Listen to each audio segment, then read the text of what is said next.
Welcome to One Brothas Mind, and I am KD Smooth. Today we will question and challenge popular information and views from a B1 perspective, while we expose the real facts you need. We do this to strengthen your logical, critical, and discerning thinking skills.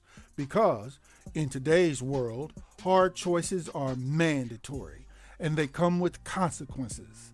So you need all the information. And at One Brothas Mind, we do this from a B1 Yeshua the Christ followers perspective. Now, if you're not ready, you better get ready with KD Smooth at One Brothas Mind. Ladies and gentlemen, it's KD Smooth coming back at you with another broadcast. We're coming at you today. Our topic of discussion will be inflation, the current inflation issue that's hitting us all here in the U.S. We're going to chop it up about what inflation is about, what's the cause of it, and what are some potential solutions to the inflation. Now, in this broadcast, we are going to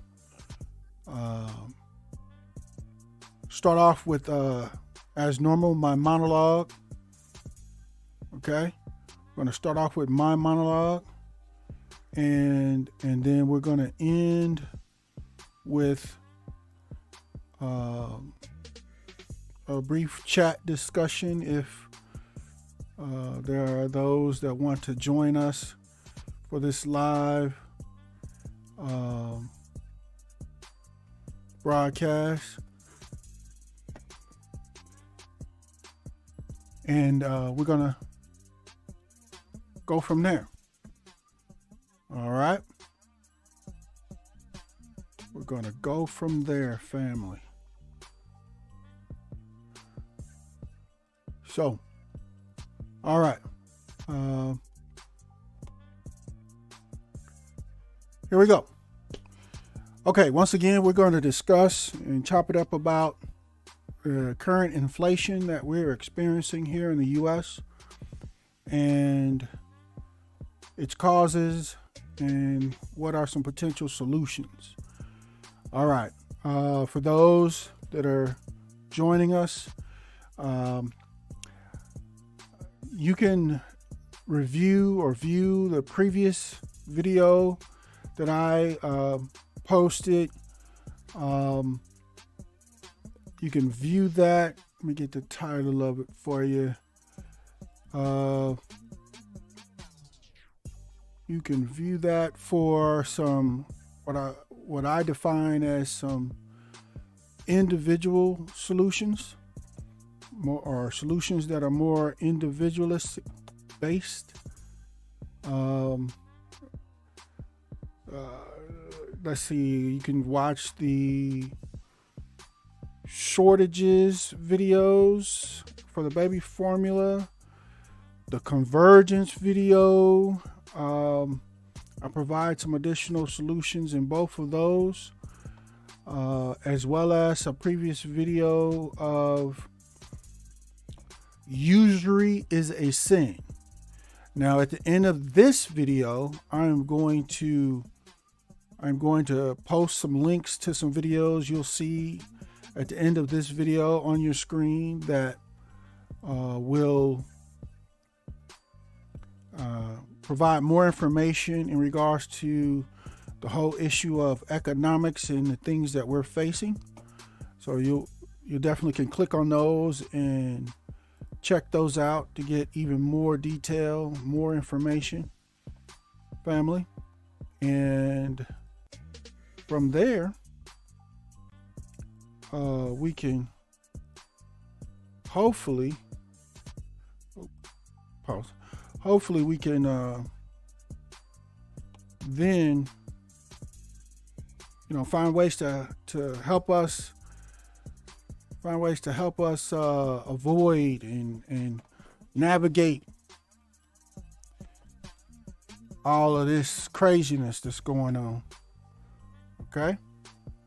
That's our goal here at One Brothas Mind. We try to provide solutions All right. So, all right. To begin, just real briefly, the primary solutions that we can provide for ourselves, family, are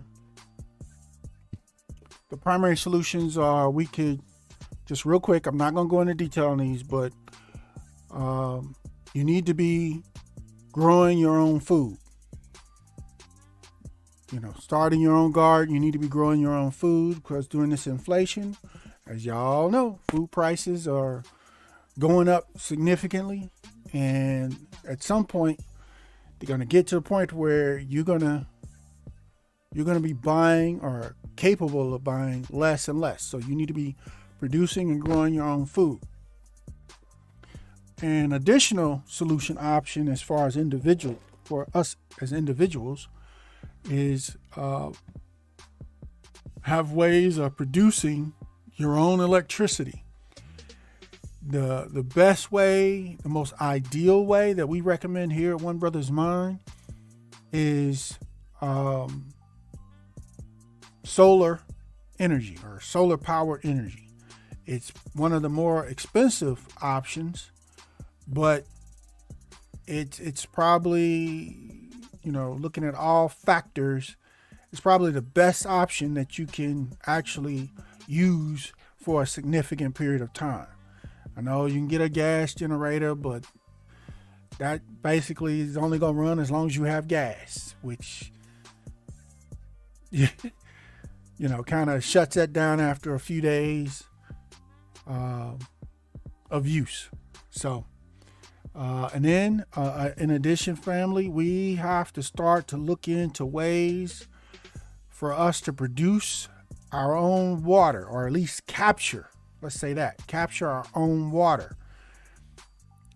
Capture and treat our own water. Some of us, who have pieces of land, we have our own well water systems. That's a great option.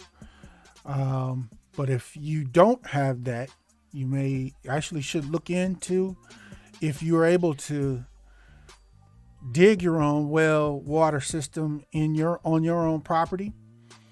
And for those that's not an option, you need to identify the nearest, small bodies of water, little creeks, little bodies of water nearest you, and do some research on actually collecting your water from those small sources, as well as filtering your water that you collect, because you're going to have to filter it and potentially also boil it before you would be able to consume it.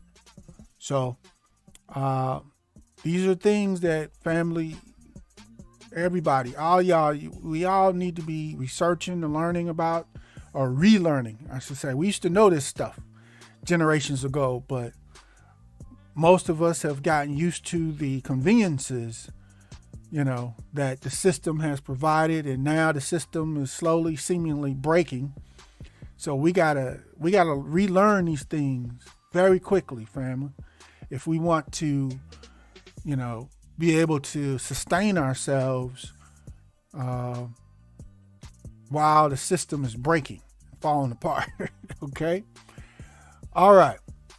Now, our issue today in regards to inflation, the information that I'm going to provide today is the answer to inflation of all kinds and all types, except for one option.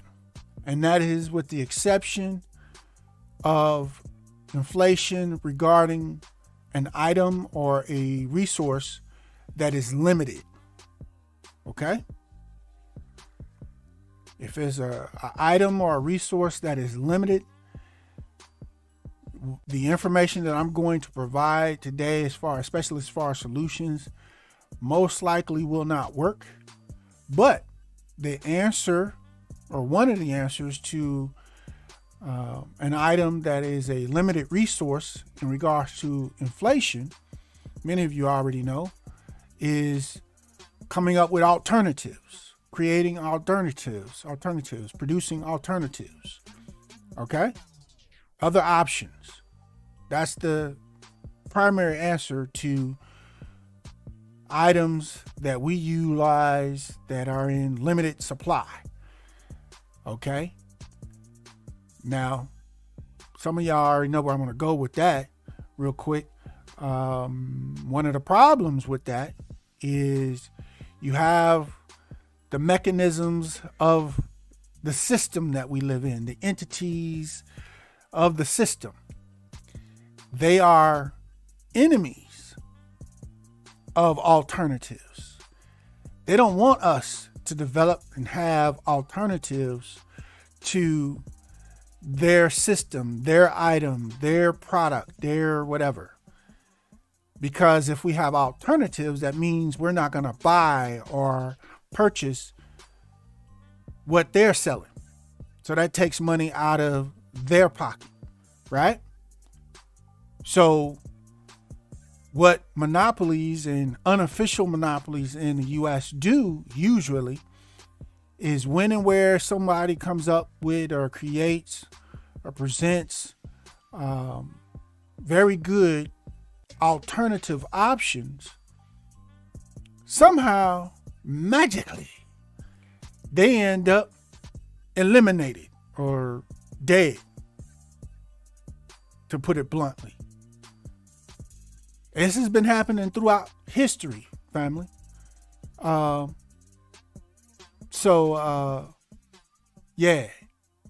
But again, that's not our topic today. I just wanted to provide that because I know once I dig into our topic of the day, there's a bunch of people that are going to be listening. I'm be talking about, but what if it's something that's in limited supply, limited resource? They got all this. Save all that. Bump all that for now. That's not the conversation today. Okay. Also, family, remember, please like, share, and subscribe.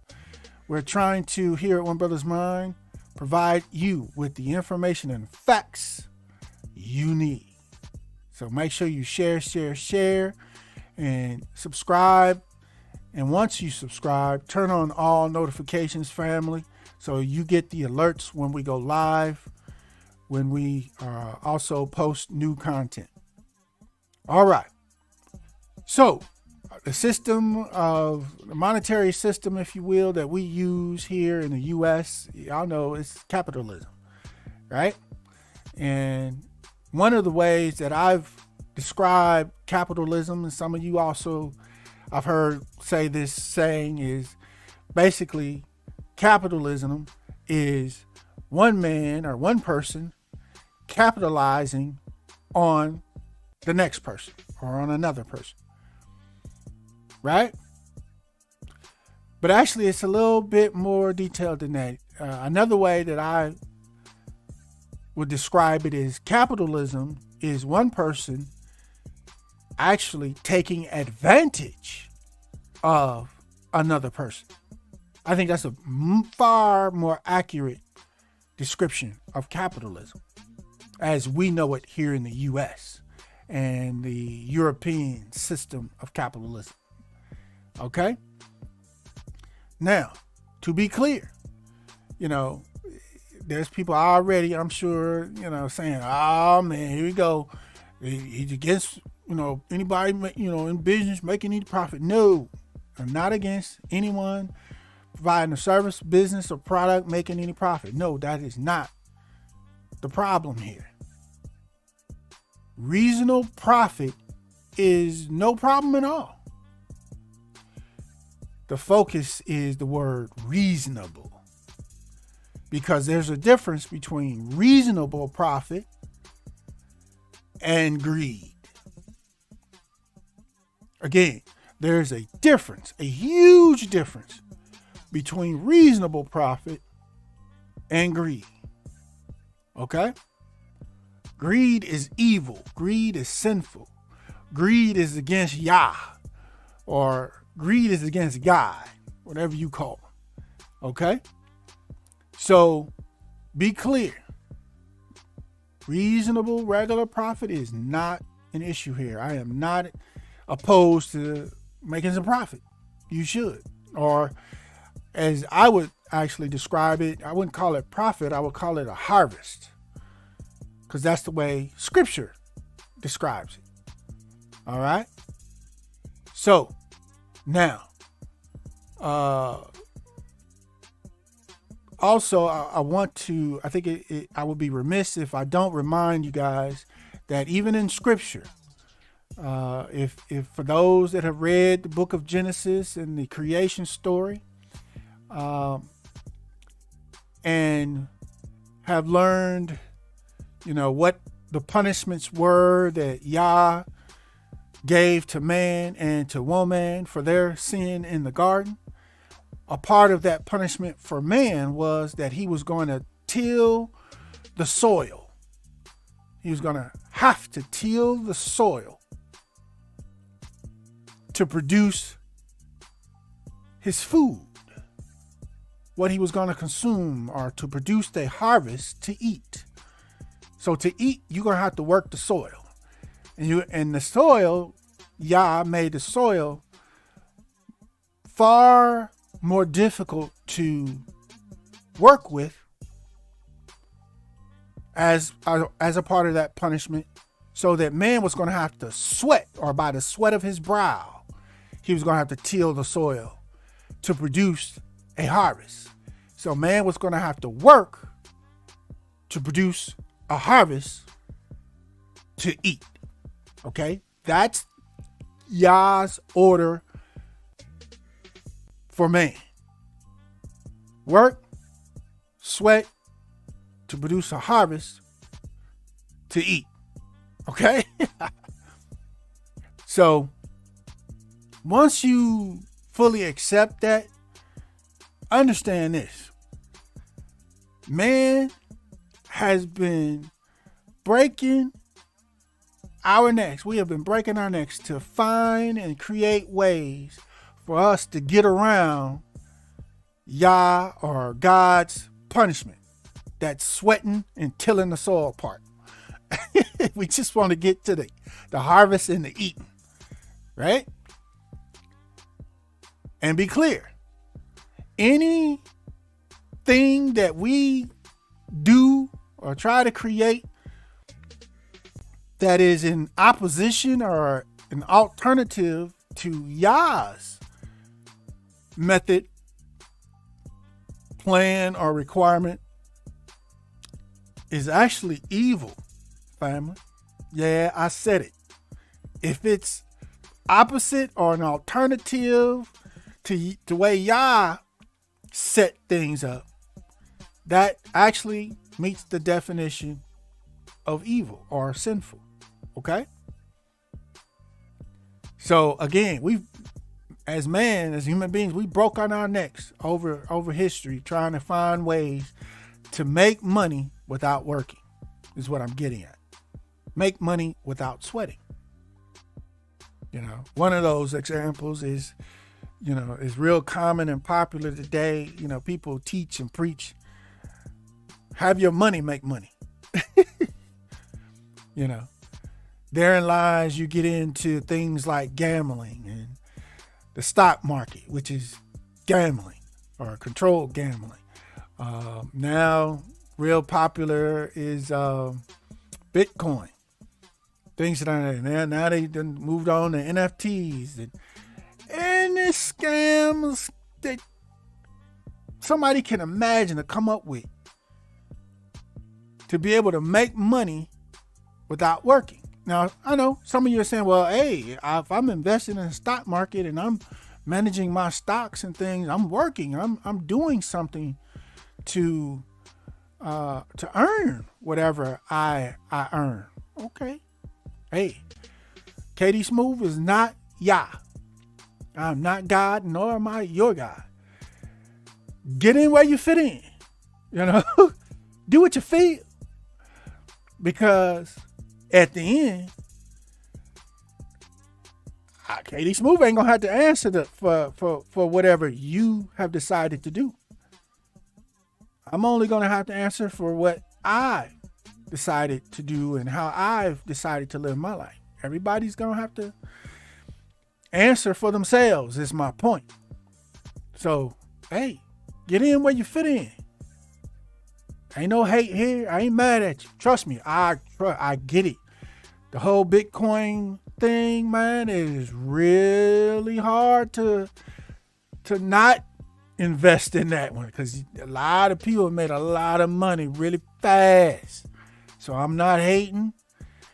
I've looked, honestly, full disclosure, I've looked at it several times over and over myself, but for me, I'm just speaking for myself, KD Smooth. Every time I've really seriously looked at it, scripture comes right back to me of how Yah set up for man to make money, and I've personally been convicted.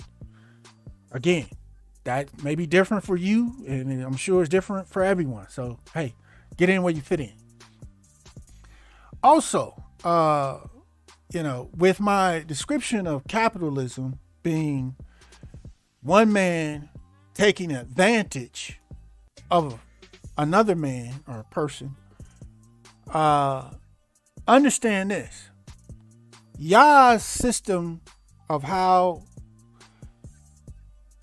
he set for man or for people to operate and function with each other, use resources and exchange them. Some of y'all already know it was the barter system, but at some point, actual coins and metals were introduced to be used as a counting system, and then eventually that led to actual paper money and so on and so forth. But I ask people all the time, I'm like, did Yah let me say this.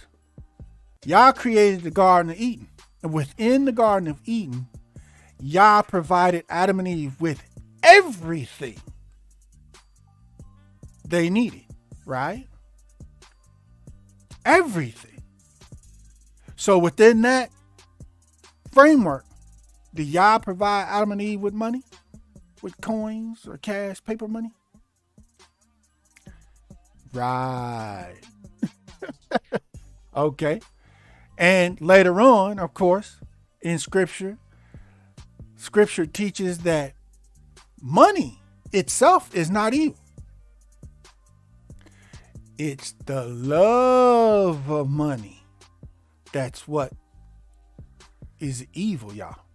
Okay, so I ain't hating on money. I'm trying to collect all the money I can too. All right. Now, again, like I said, we've broken our necks to come up with different ways and schemes and scams to generate more and more and more money. Some of them legit. Some of them are just straight robbery, straight theft. You get Ponzi schemes and all that other type of stuff. All right.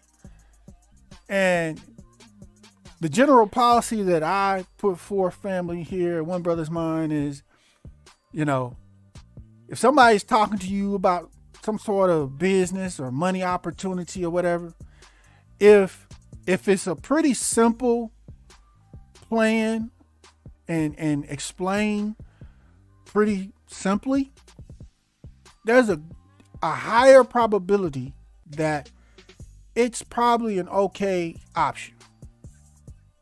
Okay? But if it's the opposite, if they got to go through a long story of explaining and all these different roller coasters, hills of details, watch out. Because as y'all know, the saying goes, the devil is in the details, right? So, again, and also y'all know that's one of the primary ways when somebody's lying. They got a long story. So, it is what it is. All right. So today, like I said, we're going to chop it up on Uh-oh. Get back to my beginning here. And I got ahead of myself, family. There we go. U.S. inflation. All right. What's the cause, and can it be fixed? The answer is yes.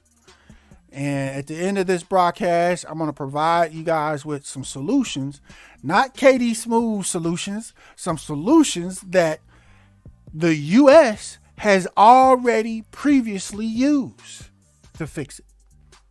All right. So stop tripping. Okay. All right. Here we go, y'all. The ride has begun. All right.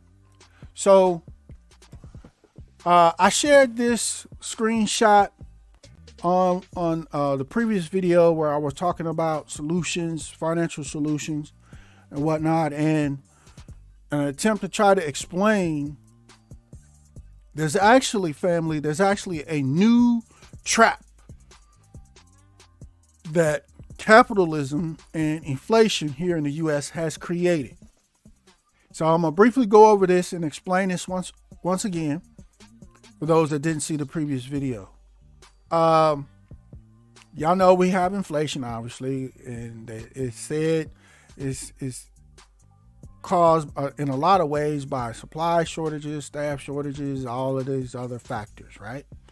So, in a real basic description of what I define as the new trap is this.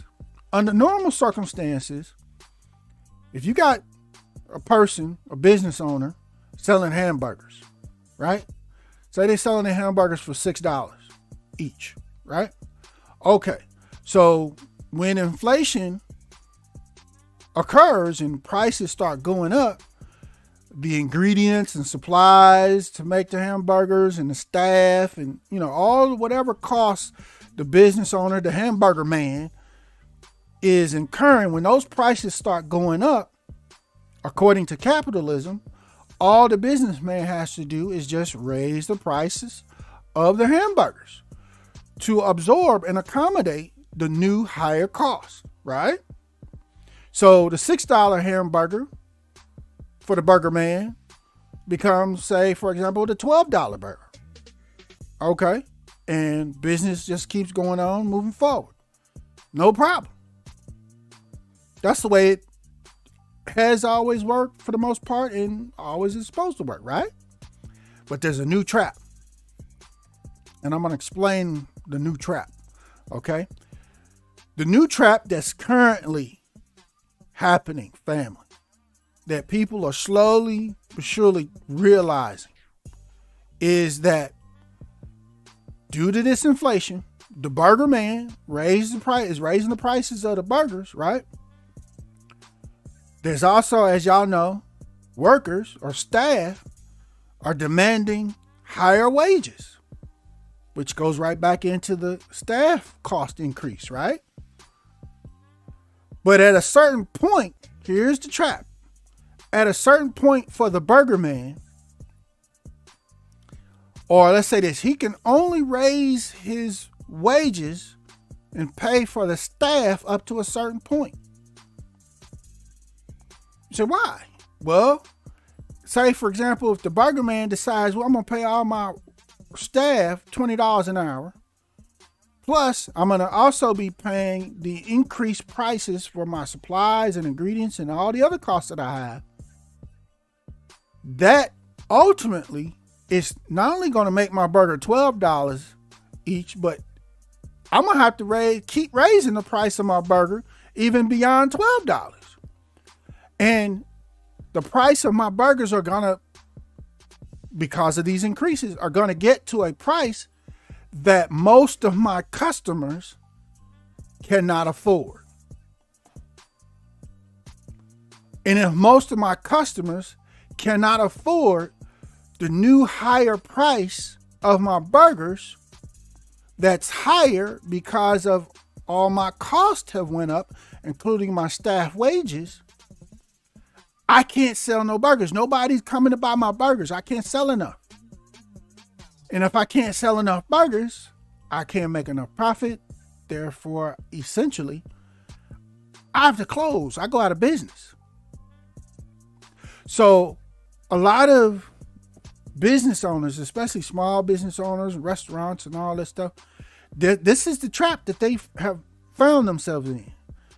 Okay? This is a new thing that has started to happen to people, and it's got a lot of, small business owners scratching their head like, wait a minute. Ain't no customers gonna come in and buy my whatever, fill in the blank.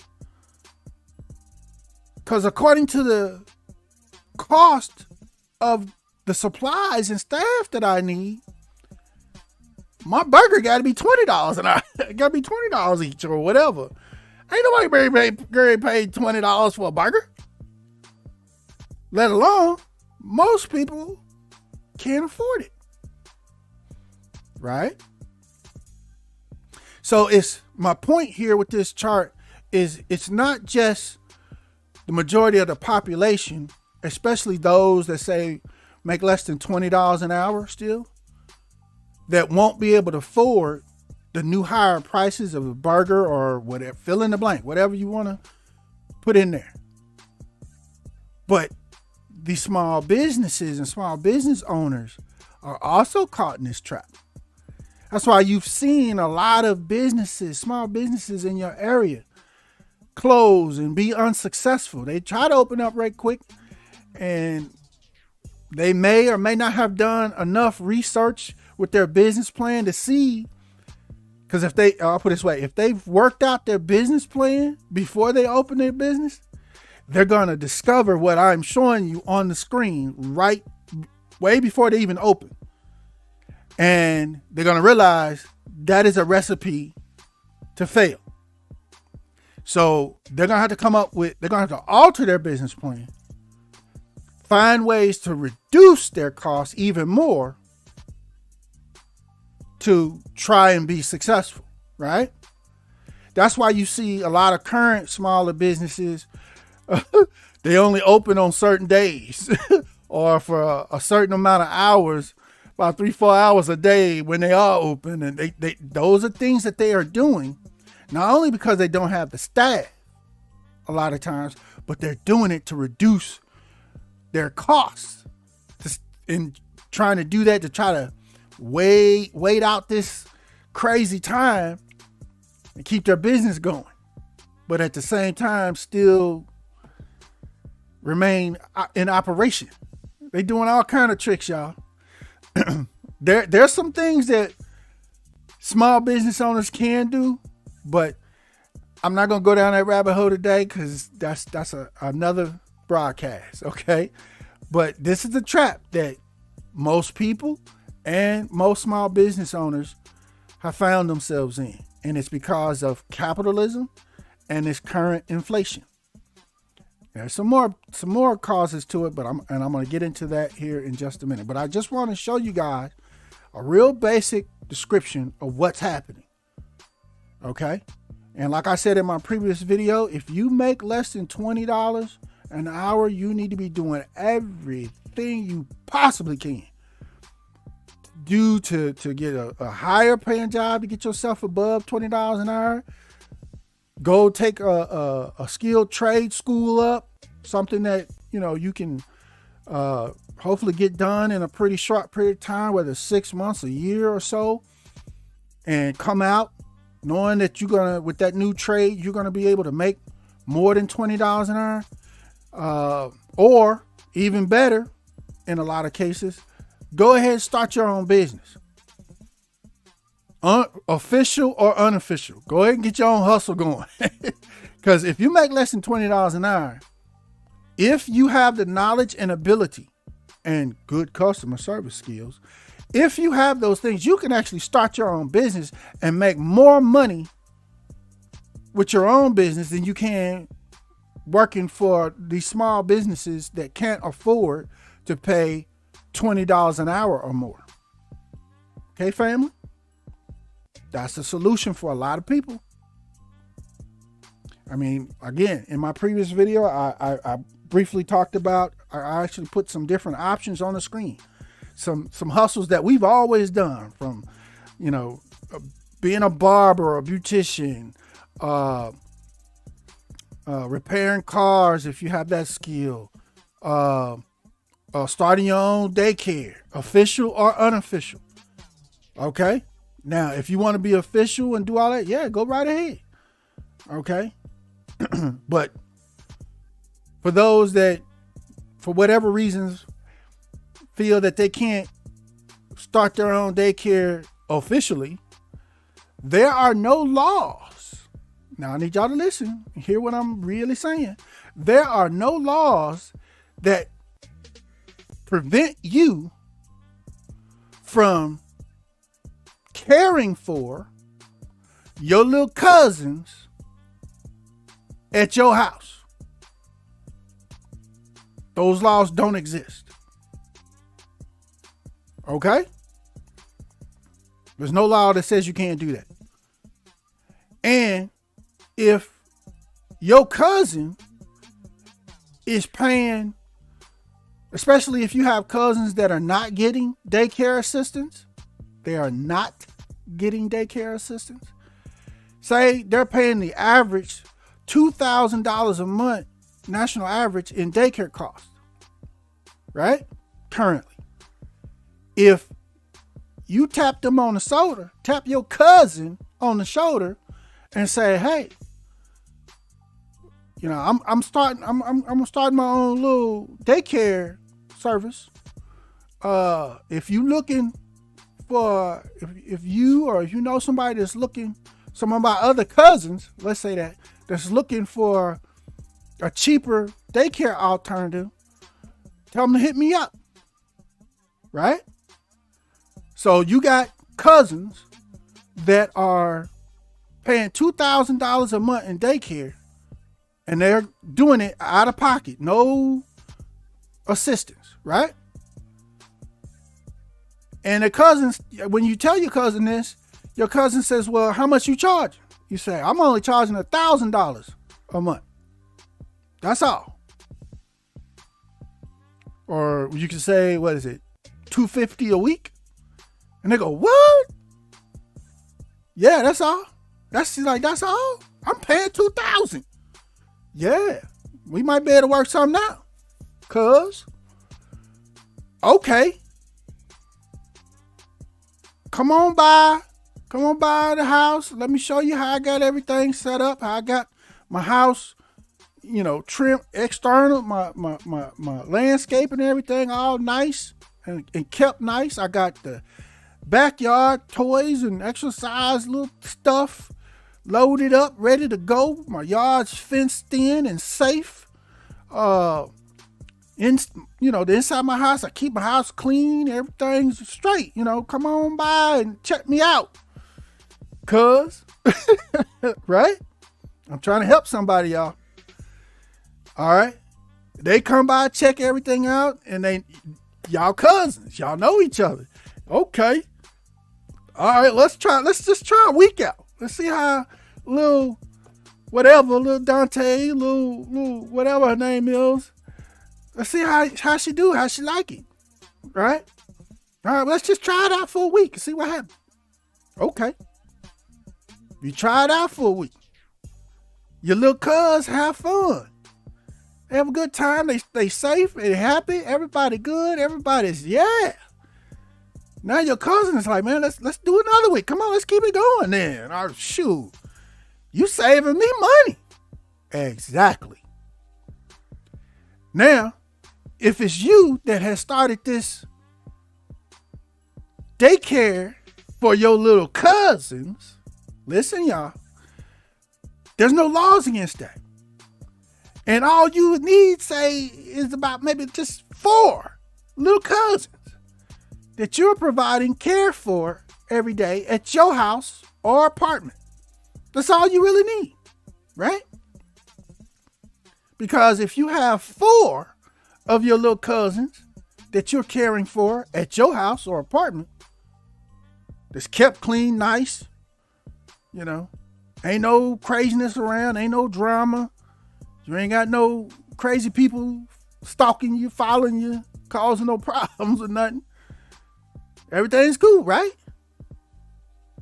and you charging $1,000 a month, and you got 4 of your little cousins that you watching, or however y'all want to say it, 5 days a week, every week. That's $4,000 a month. Right? Excuse me. That's $4,000 a month, family. $4,000 a month. It's our recommendation here at One Brothas Mind that you operate, if you're going to provide care for your little cousins, do it cash only. Also, right? I know a lot of people got used to using these little so-called cash cards, which that's an oxymoron. But anyway, the cash apps, the PayPals and all that, but they changed the law on those, family. January 1st of this year, 2022, they changed the law. So now all those cash cards, if you operate $600 or more within the full year's time on any of those cash cards, they're going to turn your account information and all your transactions and the amount of money that you have moved, received, or paid out or whatever, they're going to turn that over to the IRS. You follow me?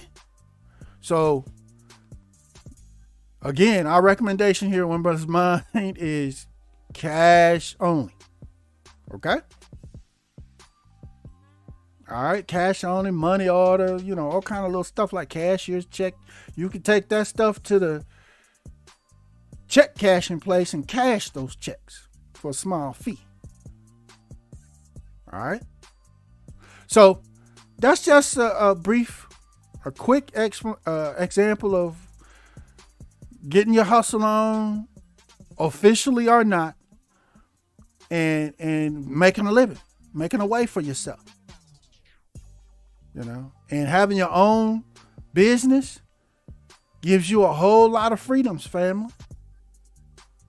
There ain't nobody to tell you that you got to do this or you have to do that to get your money, to get your pay.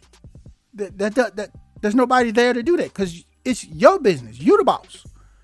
You control what you're doing or not doing. Again, family, trying to help somebody. All right.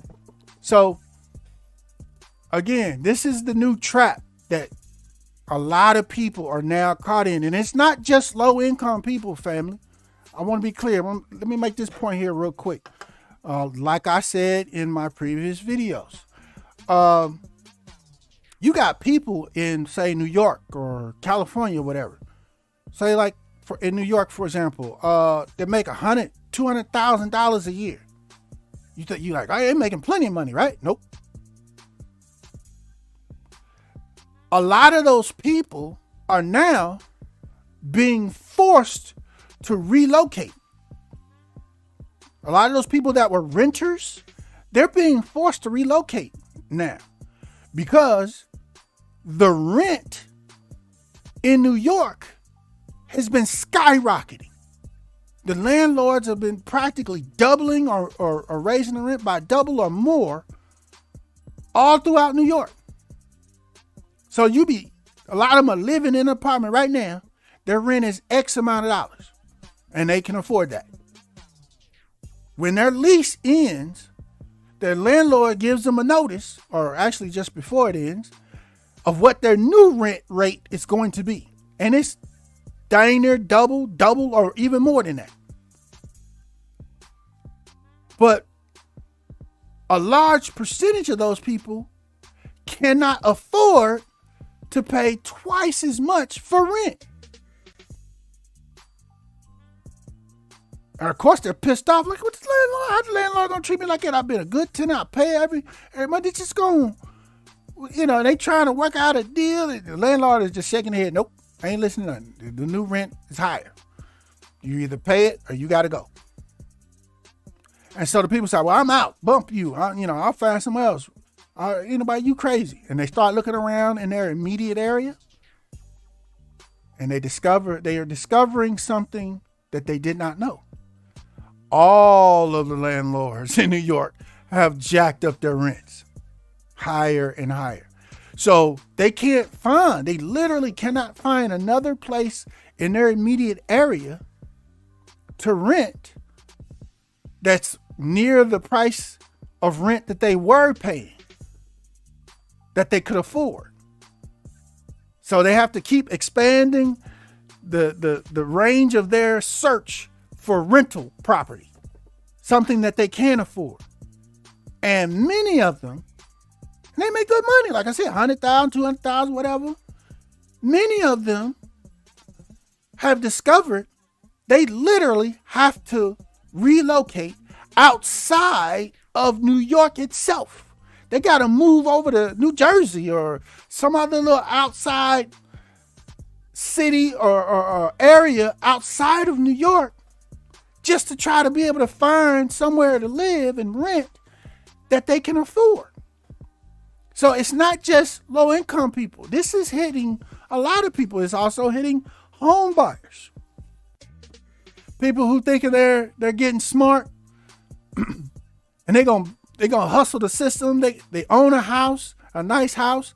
They see the value of their house is dramatically increasing. They're building, on its own because of the inflation. The house value's going up. They bought, say, a $150,000 house. Now it's worth $350,000, $400,000 house. They're like, oh yeah, we about to sell this joint. Get this extra money while the market's high, while the price is high. And then we're going to take this money and go buy us another house and basically try to repeat this cycle. But they're discovering something new for those that have already jumped out there without doing their full research and sold their houses. They're discovering that after they sell their house, now they got this $400,000, $300,000 in their pocket. They cannot find a new house that they can afford to buy in the areas that they want to live. Those houses cost way more now than the money they currently have, than that windfall they just made, that come up they just got. And they're like, wait a minute. When did these houses all of a sudden hello? Knucklehead, the price and cost of your house and value of your house went up dramatically. So did the price and cost of all the other houses. They went up too. So a lot of people that are thinking they're going to hustle the housing market, they're getting caught by this same trap. And they can't go back. They already sold their house. They're like, oh, now they're in the rental market. Oh, which is even worse. They'd have been good if they did their research first, realized all the housing prices are going crazy right now, and that it would have been better for them to just stay in the house that they actually own and hold it down there until this whole situation works itself out with our economy and inflation and all of this stuff. At least they had a place, if they actually owned and had the deed to their house, they weren't making payments, at least they had a place to live that wasn't going up. They didn't have a mortgage that the mortgage payment was going up on them every time they turned around because of higher interest rates and things of that nature. Okay? Trying to help somebody else, y'all. Homeowners, be careful. Be very, very careful. There's a trap out here. Do your research. Okay, family? And some of y'all are listening going, okay, well, why is this trap happening? What's caused this trap besides just inflation and the whole idea of capitalism? Well, as most of y'all know, the majority of the wealth in the U.S. is held by a small percentage of people. in the U.S., while the majority of people in the U.S. hold the least amount of wealth and money, right? And on your screen, usually you see charts like this.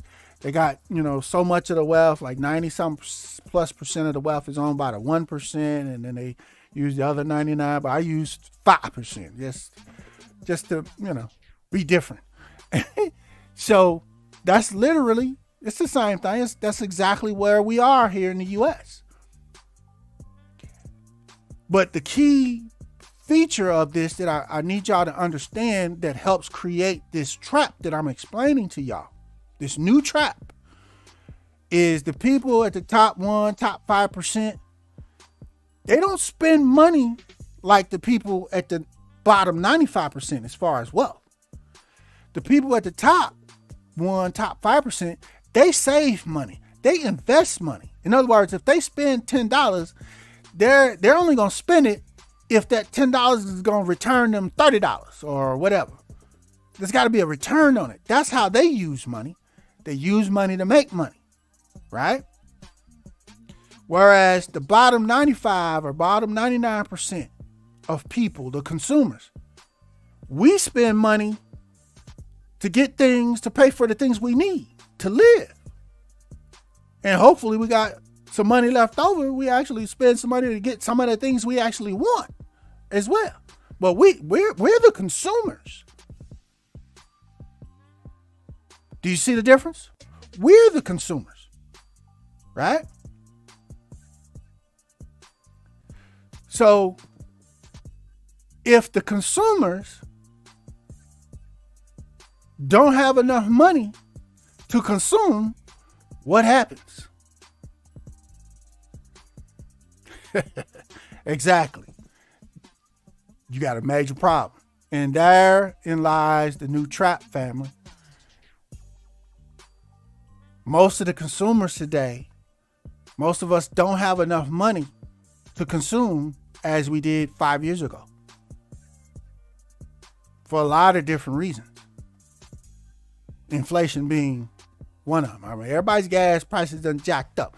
I'm seeing prices here in the Nap Town in Indianapolis, right? They grade hit $5 a gallon. But you go to other places, Chicago is almost $6 a gallon. California like $8 and something, $8.80, and whoo! Oh my God! Oh, that's digging into everybody's pockets. That's eating up money that you previously would use. I heard a friend of mine say this is messing up my liquor money. Say it's yeah, it is messing up the liquor money, the food money, the fun money, the Netflix and chill money, whatever. It is. Right? Again, I asked the question, what happens when the consumers don't have enough money to consume? You have a major problem, family. That's got to be fixed. Okay? Let me put it to y'all like this. I normally would try to explain this theory. I've had economic conversations with so-called smart, high IQ people most of my adult life. And because I have a very simplistic explanation for how the economy works or how it should work, they always, try to talk to me like I'm stupid, right? Like I don't know what I'm talking about, right? So whenever they get done with their long, drawn out, detailed explanation, I just laugh at them. Because again, remember y'all, the devil is in the details and speaks the long details. Okay, all right. So I created a visual of what I normally would just real simply describe to people in regards to our economic system, our capitalistic system. It's a system that does work if it's managed properly. That's the key feature. It has to be managed properly. Okay? It has to be balanced. And like y'all saw, ain't no balance in this teeter-totter. Right? No balance. So it has to be balanced within reason. All right. So here, I'm going to identify the parts here. All right. As y'all see, I got a tub of water and all this here on your screen. The water in my description, in my explanation, is the money. Okay? The workers, the people, the consumers, they are the actual tub. Okay? The corporations, businesses, government, and all that, they're represented by this person that's sitting outside of the tub. Right? Now, imagine within this picture, this person, the government, corpse, whatever, that's sitting outside of the tub. They got a big bowl or a big bucket, right? That they are using. And what they're doing is they're constantly putting that big bucket in the tub, in the water, scooping out a whole bucket full of water or money for themselves. That's their profit, y'all. Okay? Their money profit. And they're keeping that water, that profit, that money. Right? So, most of y'all can see it clearly.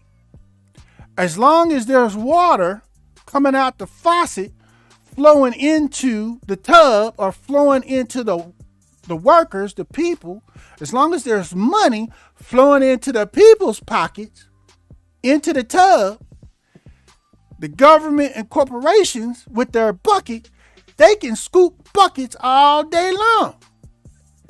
As long as it's balanced, as long as they're only scooping out a balanced amount of water or money to what is actually in the tub, the water and money that's in the tub that's available, right? But here's the problem with capitalism. It's always been the problem. If it's not balanced, it leads to greed, inflation, which is evil and a sin, y'all. You say, why? Well, one of the reasons why, like I said, as long as the water is coming out the faucet good, at a good rate, the money going into the people's pocket, the tub, the people, the businesses, the corporations, government, they can scoop water out all day long. There's always going to be water there, right? But what's happening is one of the things, let's say that's happening is the water that's coming out of the faucet, because of greed, the greed in capitalism, the government and other businesses, corporations, they're actually adding fees, traffic tickets, taxes, you name it, to the faucet on the front end of the water or of the money. Y'all know, before you get your check, FICA done hit you, right? They got there, they taking it out the front, and they're steadily increasing these taxes and fees and whatever they little lie made up thing they come up with to take more and more of your money that you've worked for and earned. So the amount of water or money coming out of that faucet is getting smaller and smaller and thinner, is working its way down to be a drip of water or a drip of money. Only drips. But at the same time, the corpse government on the backside, they still got they either same size bucket and they still scooping money or water out of the tub like they always have been.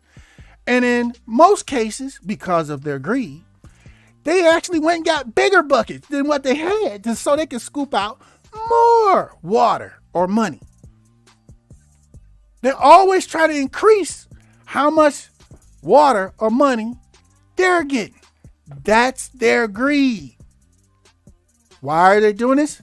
Because within capitalism has no checks and balances. There's no regulation to capitalism, because capitalism also preaches the market. Well, the market is what keeps the balance within a capitalistic system. That is a lie, y'all. And I'm going to explain that to you and break that down. Okay? But this is what I've basically described to people for a couple of decades, and they try to look at me like I'm crazy. I'm like, okay, whatever you can have, you keep your little devilish detailed explanation and everything ain't that simple and all that. Yes, it is. As long as there's plenty of water or money going into the people's pocket, the consumers' pockets, the consumers are going to spend it and buy the products of the government and corporations and businesses. Everybody eats. The consumers have what they need. The corps and businesses and government can function. But when and as greed continues to get more and more out of control, there's not enough water going into the tub, y'all, which creates, like I said, this trap. We consumers no longer have enough money, especially those of us on the bottom end. We don't have enough money to buy or consume the higher priced items, food, burgers, fill in the blank, whatever you want, house, whatever you want to fill in the blank with. That's the trap. Right? Okay.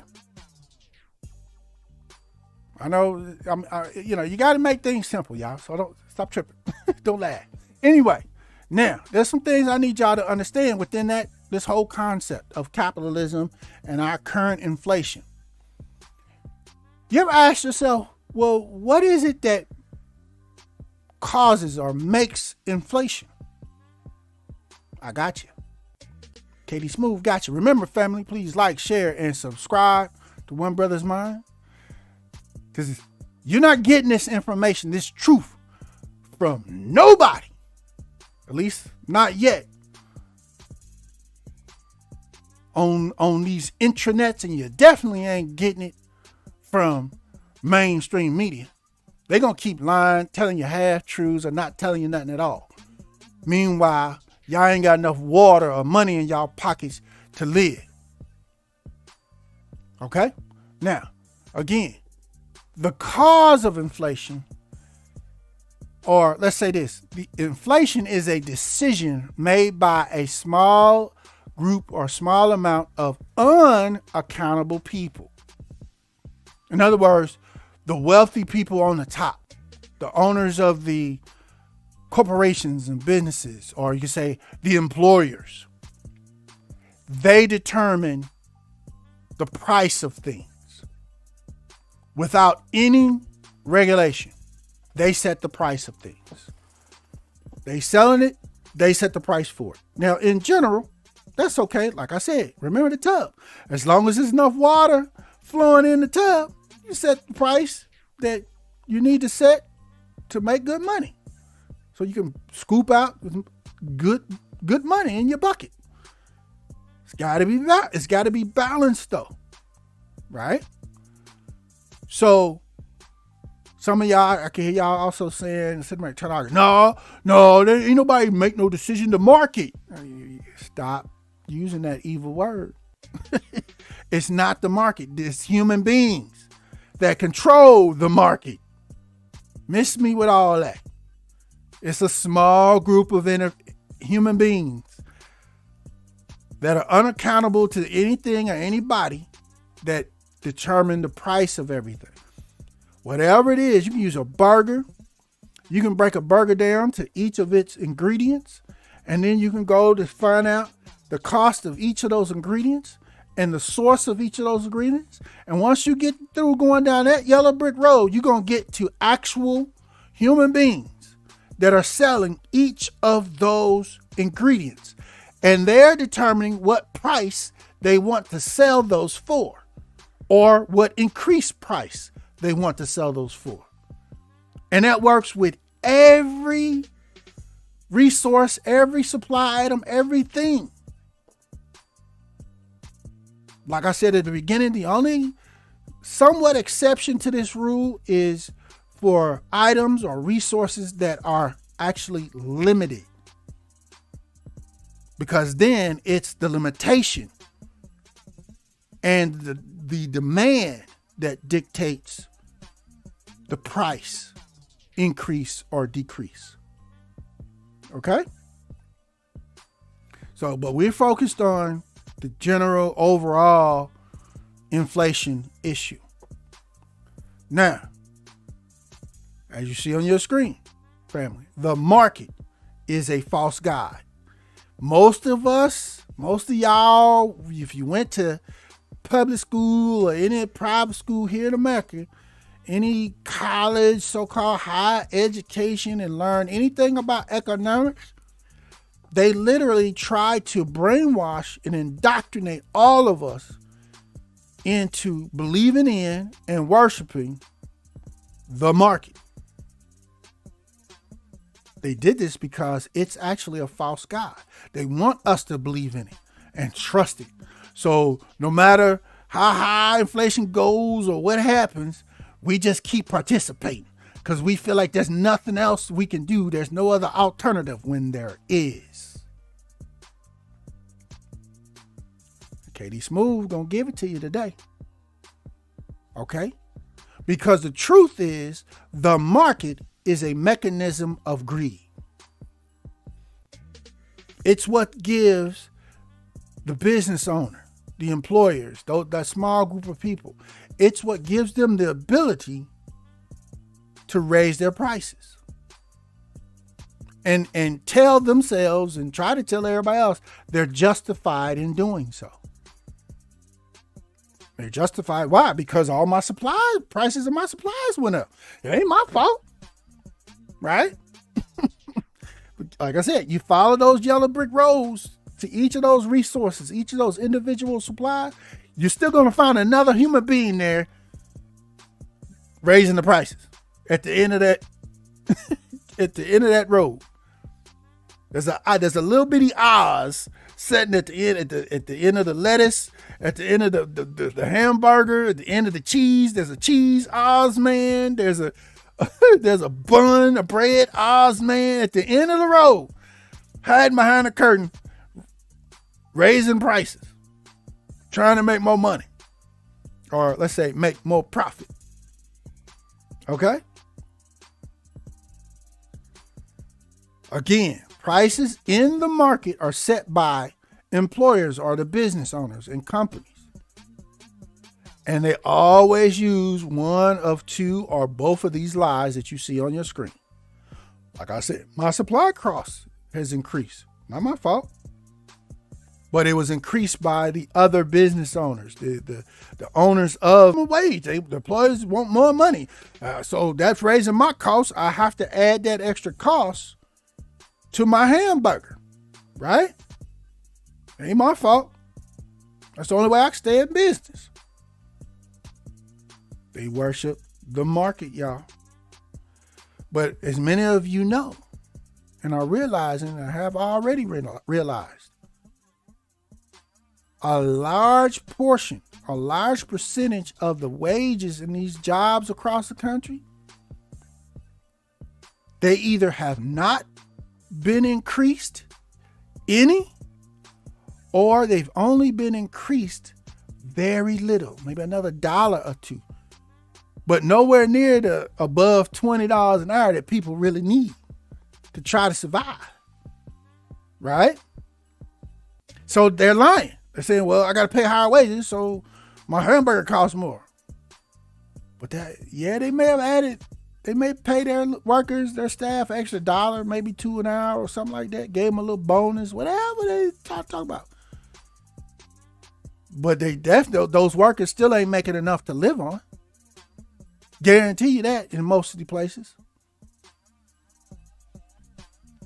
So it's a lie. Because of the trap, y'all. All right.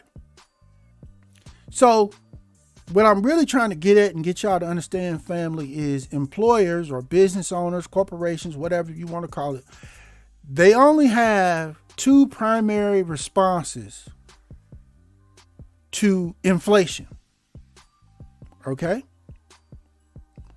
One response is they can just make or produce more burgers. Okay? That's a great thing. That's a good thing. Because if they need to make more burgers, that means they need to hire more staff, give more people jobs.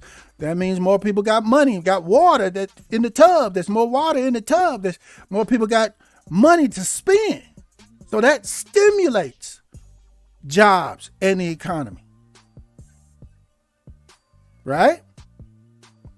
Or they can do what they're doing now and what they love to do, which is just not make more, but actually just raise the prices on what they're currently making, which is inflation, greed. I need more profit. That's the whole stock market game. Constantly and forever increase profits. You can't flatline on profits. Oh, that's a bad quarter. We made the same profits we made last quarter. Ooh, what? Oh, this is not a good company. Right? Again, family, the market, not just the stock market, the business market.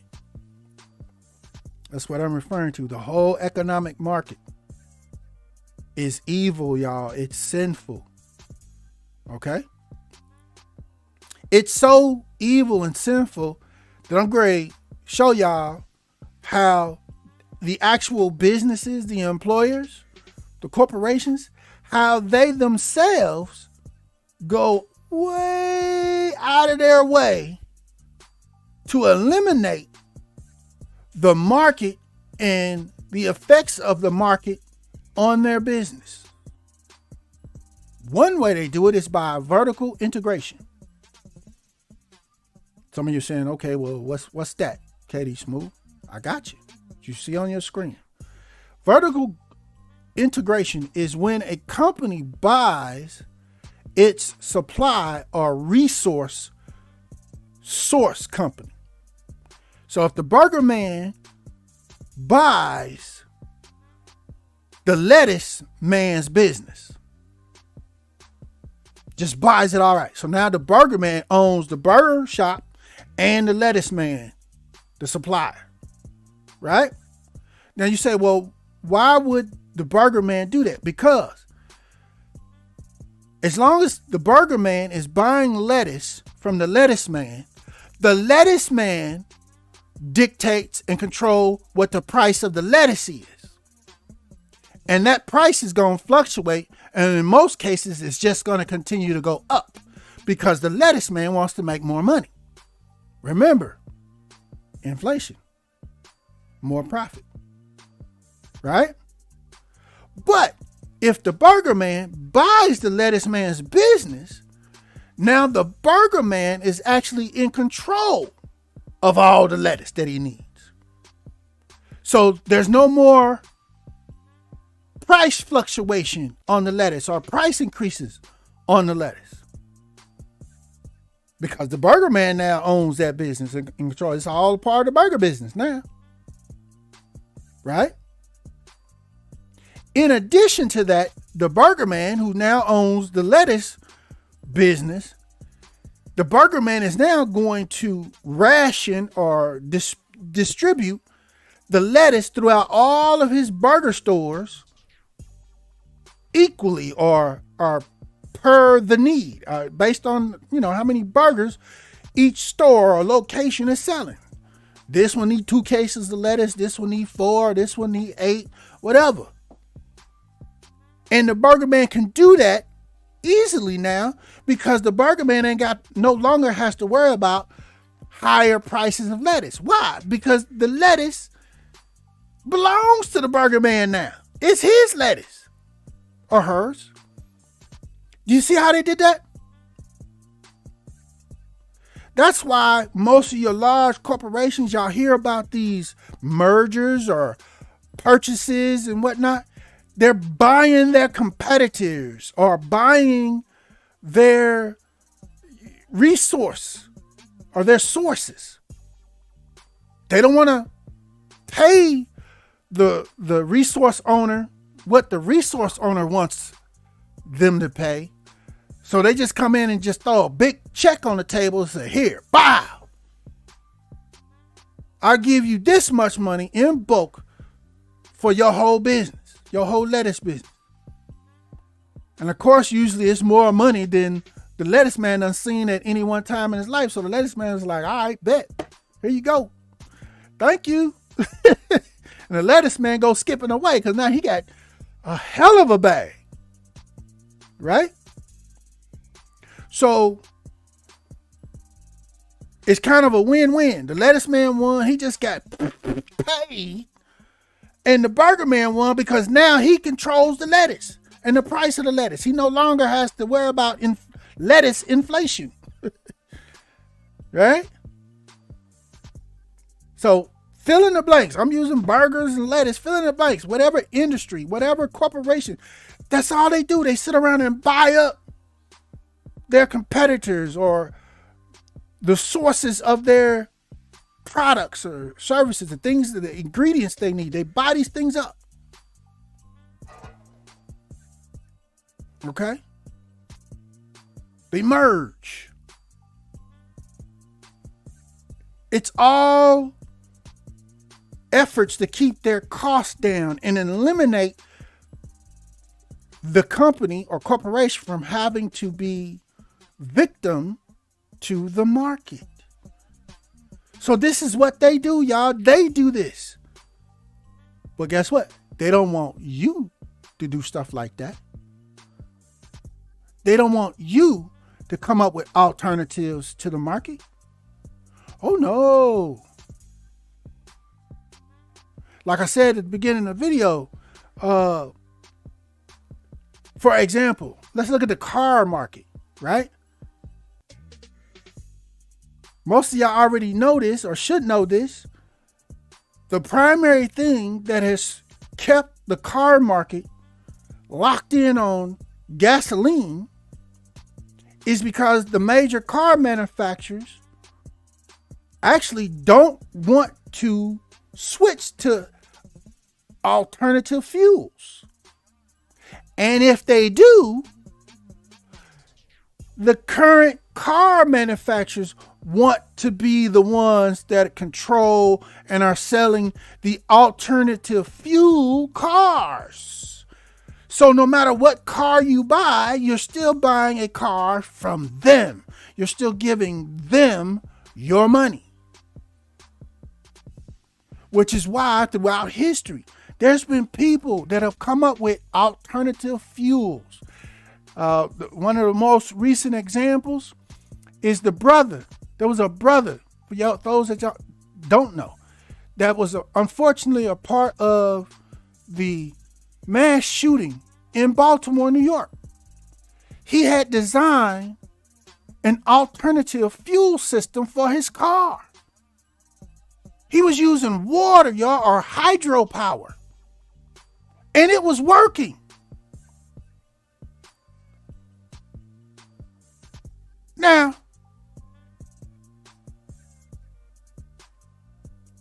there may or may not have been people from the mainstream car companies that found out that he had a working hydro-powered car system, fuel system. But let's assume some of them did find out about it. You know, they came and what do? They try to buy him out.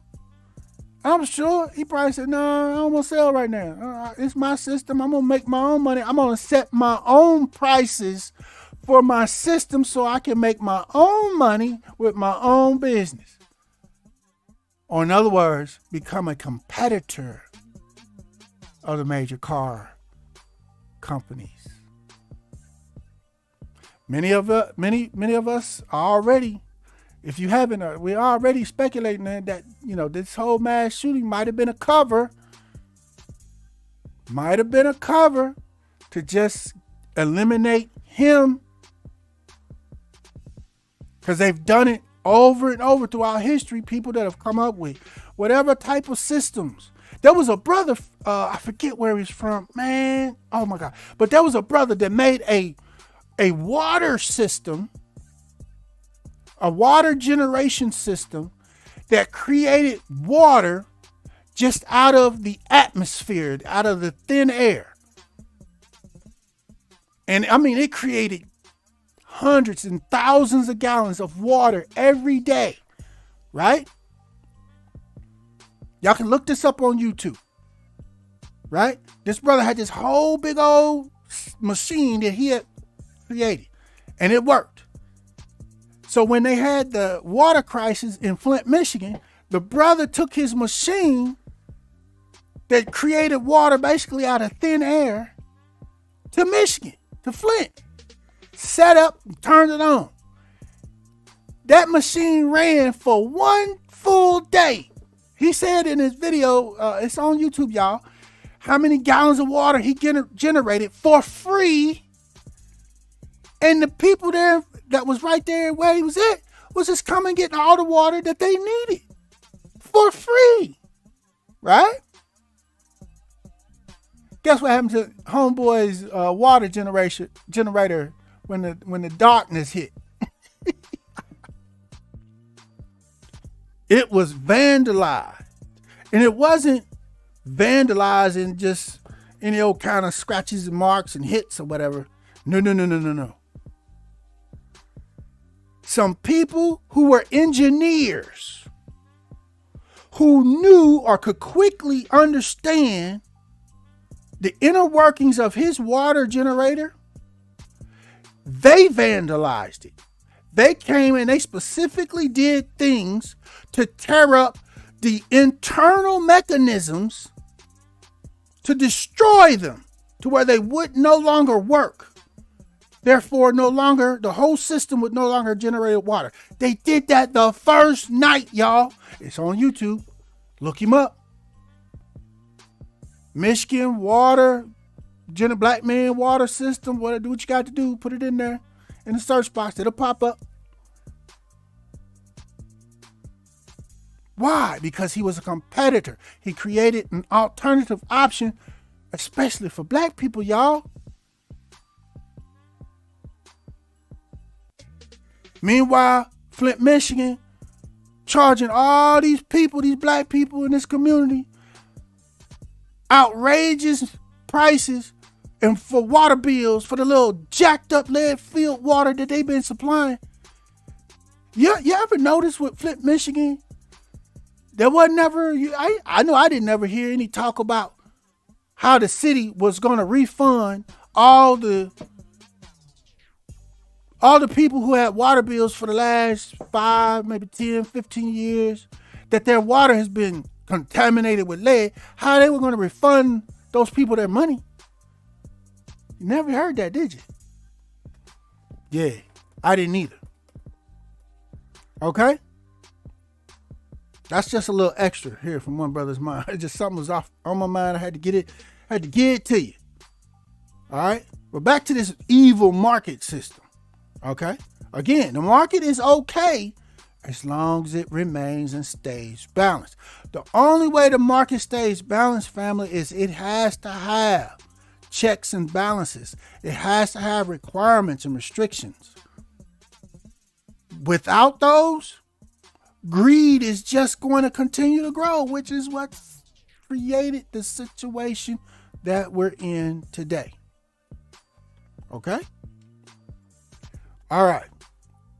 Again, family, the market is a false god or idolatry. People believe in it. They worship it. Especially most people that are running a business. Corporations and all that. The government. It's a false god. So it's literally sinful, y'all.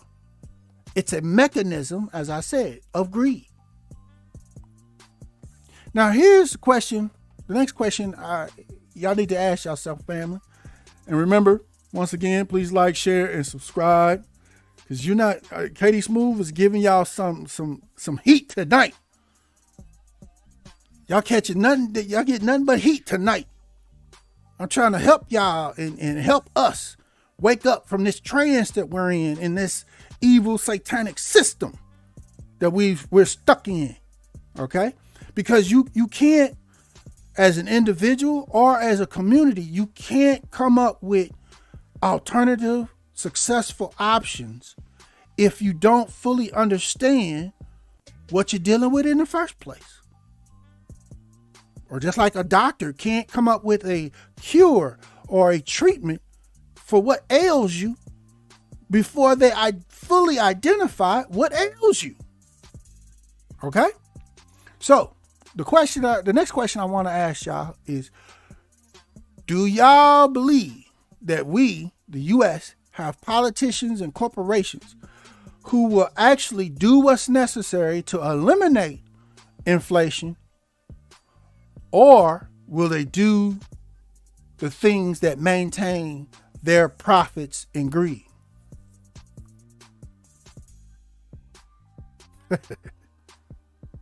Yeah. What do you think they're going to do? What do you think they're doing? Okay? They're going to do everything they can to keep the status quo because they're rich. Inflation at best is just a little irritation to them, but it doesn't hurt them. It hurts us. It makes it so we can't eat. Not them. They can afford to pay they got the money to pay the higher prices. Right? Also, family, understand. Think of it like this. If the market is so wonderful and all that, why is there no market system that we utilize inside of our homes, or say like at parks or in the public school system?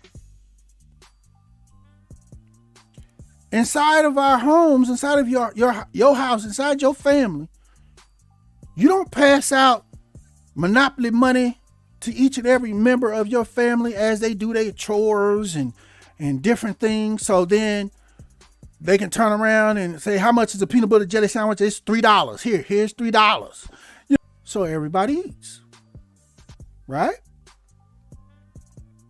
Same thing with parks. We all pay into a pool of money or taxes that maintain the park. So then we don't go to the park and use of the park is doled out to each based on how much they've paid in taxes or paid. No, that would be a market. We don't do that. Same thing with public schools. Everybody pays in a pot and everybody could go to public school. These are not markets. Again, family, they got y'all food and blinded to most of this stuff. Gotta wake up. Again, in the areas where there's no market, everyone helps, everyone pays, or everyone contributes, and everyone eats. Everyone gets their needs met. Okay? All right. Also, family, understand this. As you see on your screen, inflation feeds the rich and starves the poor. Again, inflation feeds the rich and starves the poor. That should be pretty obvious, y'all. The more prices go up, the more inflation goes up, the less the poor people, which is the majority of our society, the less they can afford to buy. They're now starting to have to, people already, gas, people are driving less. They just driving back and forth to work. Just driving back and forth to work, man. And if the inflation and gas prices keep going up, just having enough money to buy the gas to go back and forth to work is going to become more and more of a problem for more and more people. The poor.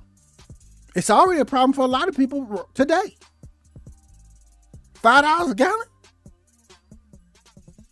The people that are really on the bottom, they can't afford that. Okay? Again, inflation feeds the rich. It actually helps them get wealthier. Because if they're raising prices, they're collecting more what? More money. But it starves the poor. And the more that the poor starve, the more poor or more people that are made poor by inflation, the more hell is going to break loose. The more people are going to be trying to find any kind of way to make it, to survive. They're doing anything and everything. The more disturbance, the more people going to be at each other's necks trying to survive, when the pitchforks and torches need to be headed toward the wealthy, the corporations, the politicians. Again, I don't advocate no violence here. I have to say that, y'all here, One Brothas Mind, where I'm not advocating any violence. I'm just saying the source of the problem is the wealthy and the business owners, the corporations, y'all. Hear me, black family. I do not advocate any violence. YouTube, not advocating violence. Did y'all really hear what I just said, family? I'm going to leave it right there. Okay. So, capitalism's normal two solutions are actually, to inflation, they're actually dead ends. One of the solutions, y'all hear it on the news, brother. They just keep trying to raise and keep talking about raising interest rates. Right? But that only feeds the rich and starves the poor more. Because the higher the interest rates go, the higher the cost for loans and other, most everything else go.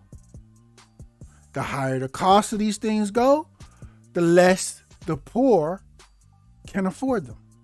The more poor people are being created. You see how that works? And again, you raise interest rates on the wealthy.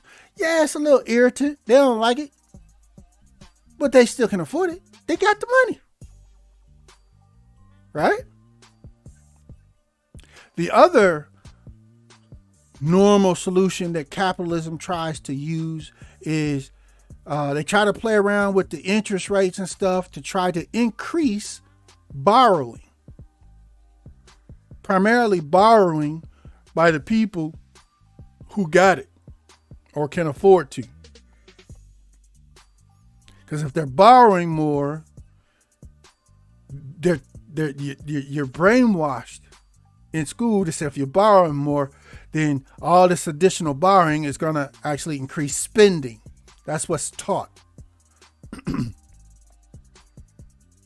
But it's a lie, y'all.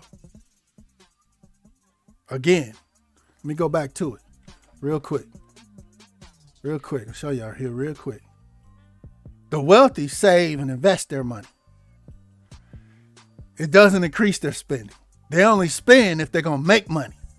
Remember I told you that a minute ago? All right. Uh-oh, too far.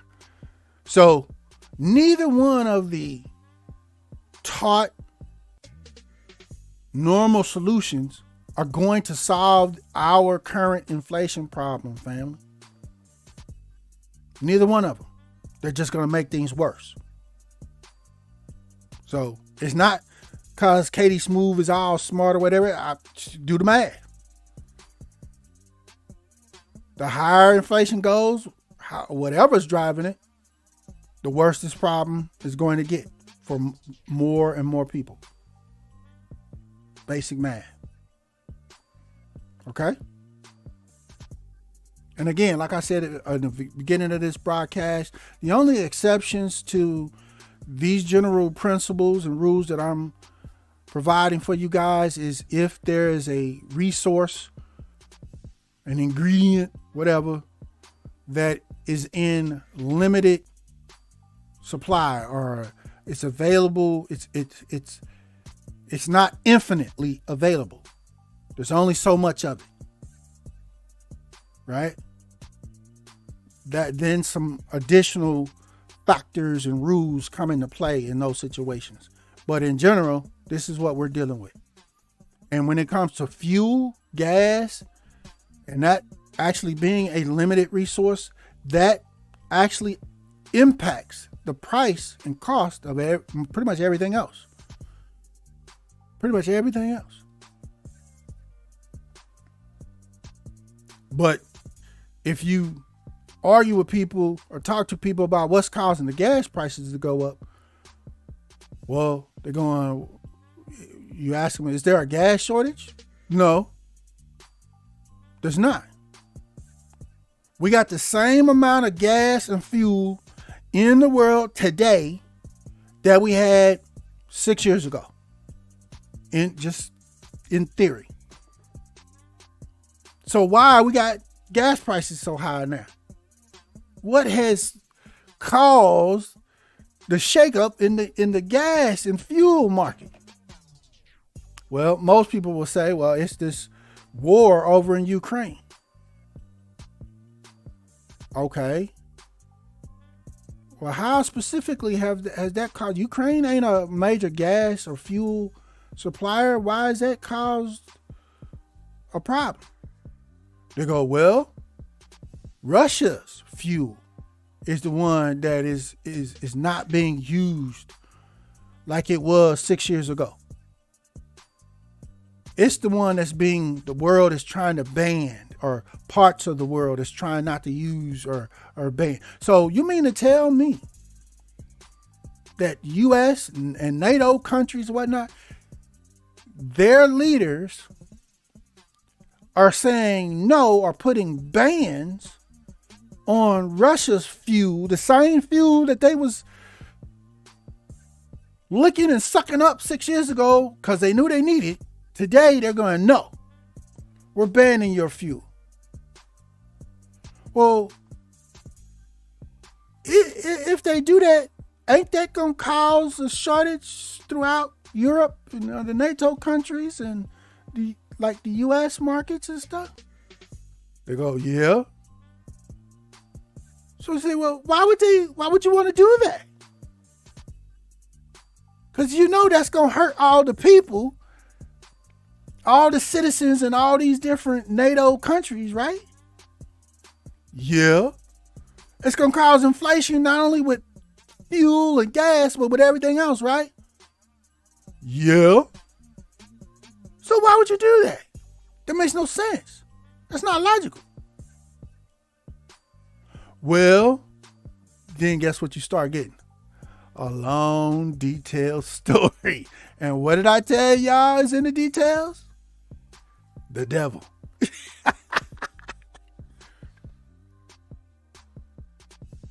This whole, whoever wants to explain and try to describe what's happening over in Ukraine, no matter which side they on, you're going to get a long, drawn-out explanation, and it's just all the devil, y'all.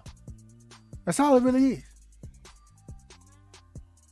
Somebody wants to take control from somebody else, and at your expense, causing you to pay all these crazy amounts of money for gas and everything else. They're doing it at our expense, y'all. Russia didn't attack the United States in any way, shape, or form. They didn't bother nobody over here. So why are we bothering them over there? Some of y'all say, well, we ain't bothering them. We trying to help Ukraine. Stop. Just stop. Miss me with that mainstream lie. Where is Ukraine? Look at a map one time in your life. Where is Ukraine at? It's literally, it shares borders with Russia. The only reason why the U.S. and NATO is trying to put Ukraine into NATO is so that the U.S. can put NATO/U.S. military bases inside of the Ukraine's land area.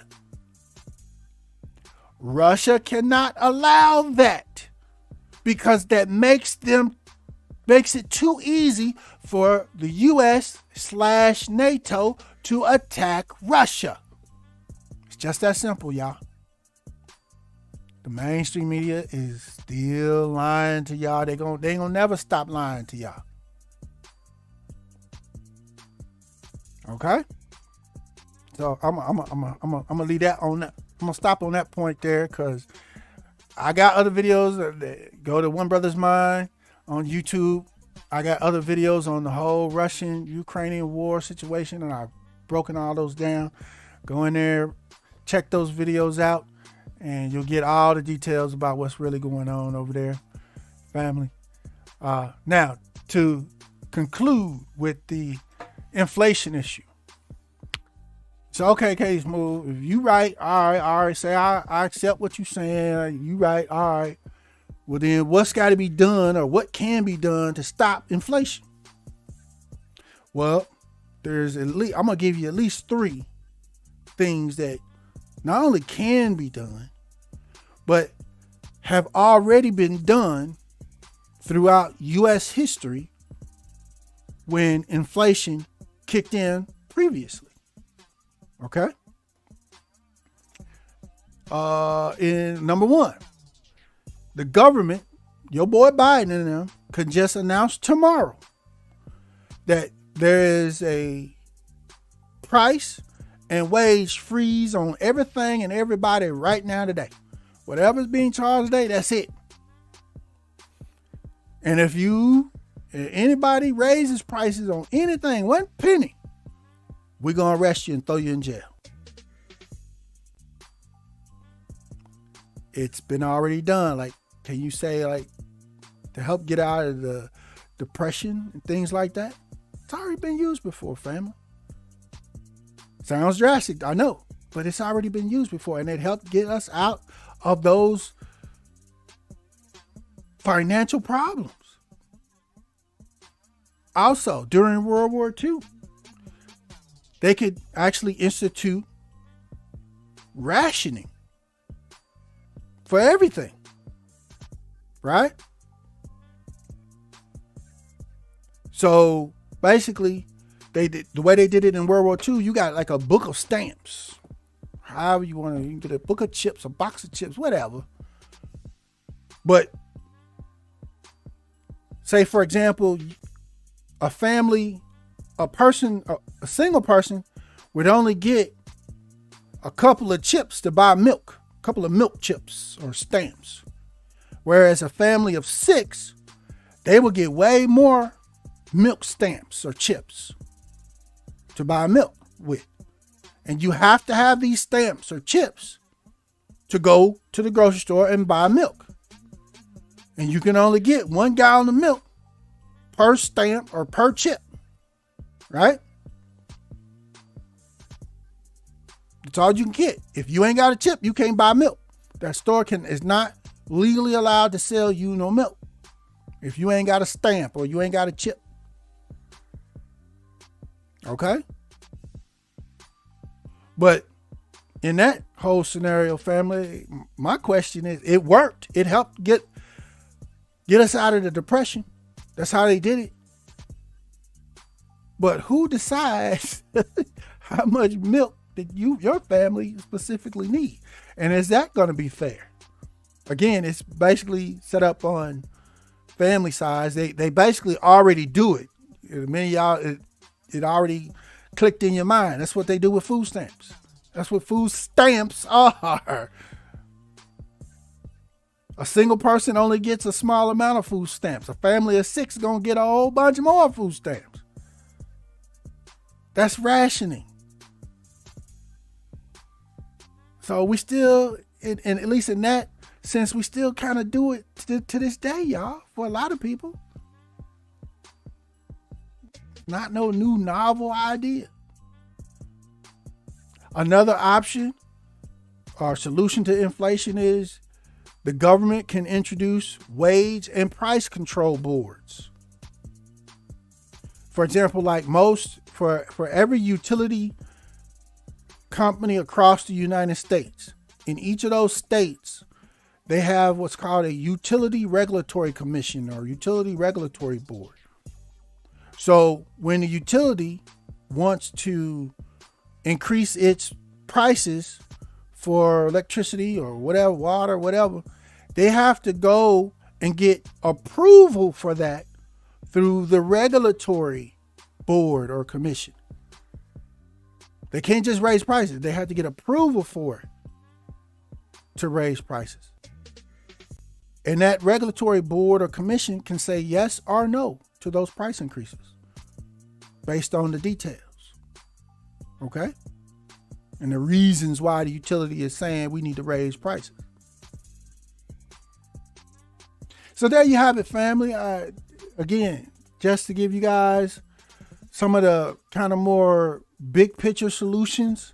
Like I said in the previous video, I provided some more individual solutions that we can do, family, but I wanted to also provide y'all with some big picture solutions to this. But as a lot of y'all know, they're not really going to do these things. They ain't really trying to do these things that actually would immediately stop and provide everybody, all the citizens here in the U.S. with relief to this inflation. They're not trying to do none of this stuff, even though the U.S. has done these things before. They ain't trying to do that. Why? Because they're not trying to affect the profits and the greed that's going on, that's still happening through the corporations and the government today. The corporations is like, oh, you better not write no bill for that, no law for that. I ain't going to finance your campaign. You ain't getting reelected. I'm going to finance your competitor's campaign. Vote you out. Put somebody in there that's going to keep my money in my pocket. My profits. You see, that's our system, y'all. It's satanic. I keep telling y'all. It's our system of governance, our economic system with capital. It's all satanic, y'all. It's all satanic, y'all. So, again, let me know what y'all think in the comments, family. Let's chop it up there. Please remember to like, share, and subscribe. Share. You know, trying to provide solutions here, family. You know, trying to find, you know, when they close these doors, we're trying to find cracked windows so we can do what we got to do to make it. You know, because, you know, this very well may be one of the additional factors that actually cause the fall and destruction of this satanic beast system that we're living in here in the U.S. So y'all keep a watchful eye for that. But again, let's chop it up in the comments. Let me know what y'all think.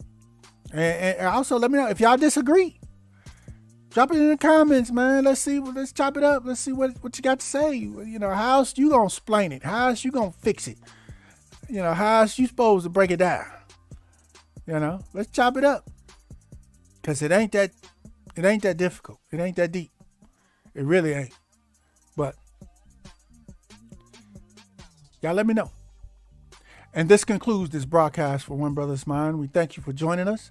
And as a part of the new Black media, B1 choices are mandatory and being on code is required.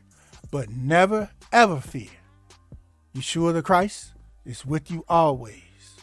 Shalom.